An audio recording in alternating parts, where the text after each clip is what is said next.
Ya, kita awali informasi pagi ini pemirsa. Puluhan santri Pondok Al-Hidayah Desa Pulorejo, Kecamatan Dawar Blandong, Kabupaten Mojokerto memiliki tradisi unik untuk menunggu sahur, yakni olahraga sepak bola api. Ya, tradisi rutin yang digelar saat bulan Ramadan ini pemirsa dilakukan setiap akhir pekan.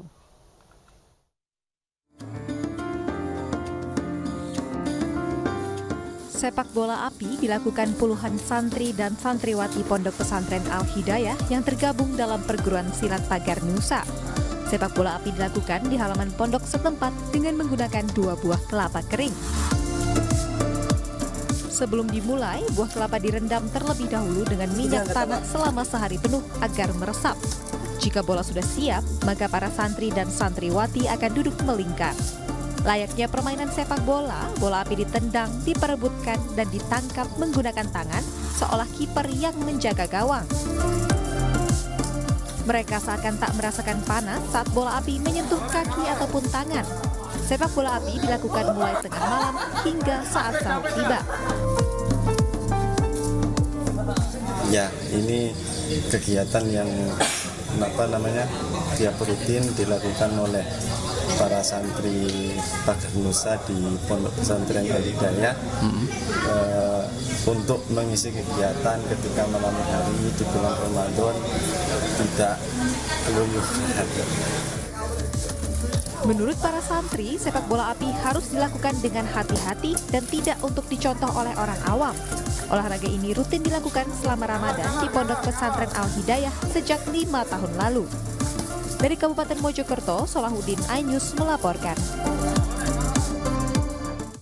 Pemirsa, di bulan puasa berbagai kuliner untuk berbuka selalu diburu para warga. Ya, seperti halnya kolak srikaya yang banyak dicari warga untuk menu takjil. Kuliner yang dikenal sejak puluhan tahun lalu ini hanya ada di bulan Ramadan dan hanya dijual di satu tempat di kawasan Kauman, Sidoarjo.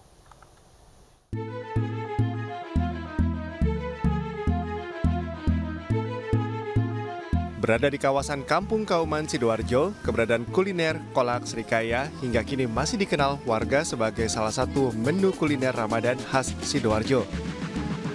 Selain dikenal rasanya yang unik dan khas, kolak srikaya ini hanya ada di bulan Ramadan dan hanya dijual di kawasan Kampung Kauman, Sidoarjo. Selain sebagai kuliner Ramadan khas Sidoarjo, kolak srikaya ini juga dikenal sebagai kuliner legendaris karena sudah sejak 50 tahun silam. Salah satu pembuat kolak srikaya mengaku tetap mempertahankan rasa serta ciri khas kolak srikaya. Berbahan baku santan, gula, telur, kolang-kaling, pisang, dan roti. Semuanya dimasukkan ke dalam wadah lalu dikukus. Meski namanya kolak srikaya, namun tidak ada buah srikaya atau rasa srikaya pada kolak srikaya ini. Selama Ramadan, pembuat kolak mampu memproduksi 200 hingga 300 mangkok per harinya. Ini makanan khas Pekauman, sudah turun-temurun dari pandan Mbak Pupit dulu turun ke Bu Aminah turun ke Bu Ema. Sudah ketiga ini. Adanya cuma bulan puasa, nah bulan puasa nggak ada ini. Ini kolak srikaya ini sebenarnya dari nenek. Saya ini generasi ketiga. Asal mulanya itu namanya itu srikaya. Nah, tapi orang-orang ini sudah lama-kelamaan ini bilangnya srikaya. Jadi sehari bisa 200 sampai 300-an mangkok. Satu mangkoknya itu dijual harga 8.000. Anda tertarik mencicipi kuliner kolak srikaya ini? Hanya dengan merogoh kocek Rp8.000, Anda sudah bisa menikmati semangkuk kolak srikaya untuk menu takjil Anda. Dari Sidoarjo, Jawa Timur, Pramono Putra, iNews melaporkan. Ya pemirsa, salah satu pasar Ramadan legendaris di Yogyakarta berada di Kampung Kauman. Di tempat ini tersedia berbagai kuliner kekinian dan tempo dulu yang menjadi favorit warga.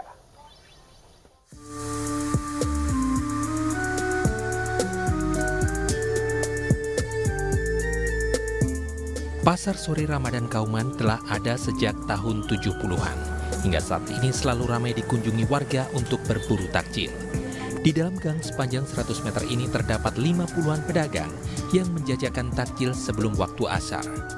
Berbagai menu takjil hingga minuman tersedia, bahkan kuliner mancanegara nasi biryani juga bisa didapat. Lagi belanja takjil ya Mas ya, karena kayaknya jajanannya menarik banget sih dan unik aja gitu, kayak di tengah kota tapi banyak banget jajanan kayak gini, dan kemarin deket banget dari rumah. Ini tadi habis belanja apa aja Mbak? Baru belanja pecel sih Mas, belum beli takjil. Tadi ini belanja takjilan sih, ini ada es, terus ada tahu sumedang juga, terus ada kicak juga tadi belanja di sini. Kenapa beli pasar Surya Kauman Mbak? Soalnya belum pernah ya, terus di sini tempatnya unik. Biasanya kalau pasar Tiban itu kan di pinggir jalan, tapi ini tempatnya di dalam gang gitu. Jadi pengen nyobain suasananya aja sih, jajan takjil di dalam gang. Yang menjadi khas di Pasar Suri Ramadan Kauman adalah aneka makanan ringan tradisional tempo dulu, seperti jadah manten dan kicak. Uniknya, salah satu jajanan tempo dulu berupa kicak yang terbuat dari ketan dan parutan kelapa ini hanya dijual saat bulan Ramadan saja. Ya, dijual selama Ramadan, tapi kalau hari-hari selain Ramadan bisa pesanan. Agar tidak ketinggalan berburu aneka kuliner khas Ramadan dengan harga terjangkau, Anda bisa datang ke Pasar Ramadan Kauman mulai pukul 14 waktu Indonesia Barat. Dari Sleman, Daerah Istimewa Yogyakarta, Gali Wisma, iNews melaporkan.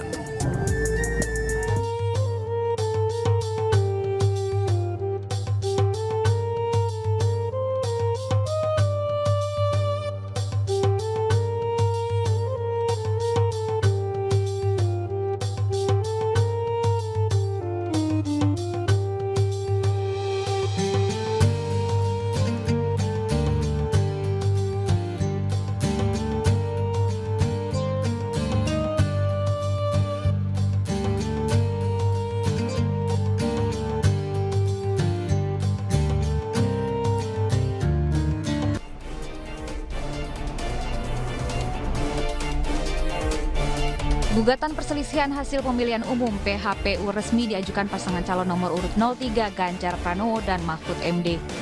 Dalam pendaftaran gugatan yang juga dihadiri Sekjen Partai Perindo Ahmad Raufik ini, TPN Ganjar Mahfud menyiapkan 30 kuasa hukum, 30 saksi, dan 10 ahli. Gugatan dilayangkan untuk menuntut MK membatalkan keputusan KPU RI atas terpilihnya Prabowo dan Gibran sebagai Presiden dan Wakil Presiden periode 2024-2029. Tim hukum TPN Ganjar Mahfud telah memiliki bukti-bukti dan saksi untuk membuktikan adanya kecurangan yang terstruktur, sistematis, dan masif di semua tahapan pemilu.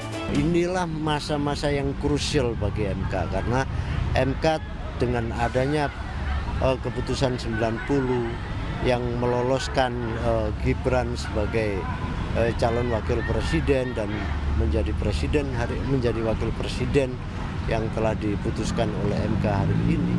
MK sesungguhnya mengalami ketidakpercayaan, dan itu dalam titik nadir yang terendah. Artinya kalau MK ini menutup telinga, menutup mata, ini sesungguhnya sangat berbahaya. Raufik juga menegaskan pada kesempatan ini MK harus mengembalikan kepercayaan publik dengan keadilan dan berperan sebagai mahkamah sesungguhnya. Dari Jakarta, Anissa Septiarani, Erin Nugraha, iNews melaporkan. Pemirsa, tradisi khataman kitab kerap dilakukan kaum muslimin saat bulan suci Ramadan tiba. Di Jakarta, Zawiyah Ar-Raudah menggelar tradisi khataman kitab yang dihadiri peserta dari dalam dan luar negeri.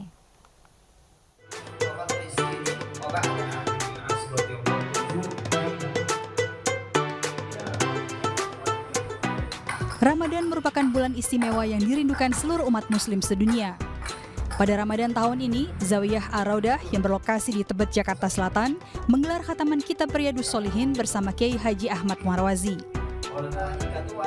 Kitab ini memiliki keistimewaan tersendiri karena berisi hadis-hadis pilihan dan paling banyak dibaca oleh umat muslim di dunia.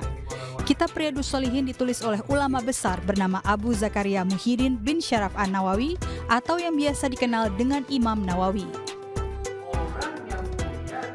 Dan itu adalah suatu kebiasaan yang berlaku di Tanah Hijaz semenjak saya berada kemudian belajar di Mekah. Guru-guru kami terutama Fadilah Al-Alamah Muslim bin Nasyah Muhammad Yasin ibn Muhammad Isa Al-Fadani, setiap tahun kita memang selalu mengadakan khataman Quran khususnya di bulan Ramadan. Acara ini turut dihadiri ulama asal Mesir, Syekh Dr. Salahuddin Asyami Al-Azhari. Acara kemudian diakhiri dengan pemberian ijazah oleh Kiai Haji Ahmad Marwazi kepada peserta yang hadir. Dengan sanad ini kita bisa melihat perjalanan ilmu tersebut. Dari siapa kita mengambil. Kemudian guru kita dari siapa. Jadi ilmu itu ada runtunannya di dalam pengambilan ilmu. Jadi nggak serampangan kita ngambil di sembarang orang. Uniknya, acara yang dihadiri ratusan peserta ini juga dihadiri muslimah asal Vietnam. Always a very intimate time for me because I have a chance to be with my Muslim sisters. Not, I can see them on the street, at work, but I wouldn't have a chance to see all of them gathered together in the same place like this.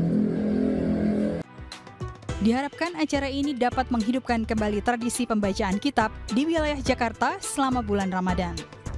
Dari Jakarta, Ariana Karim, iNews melaporkan.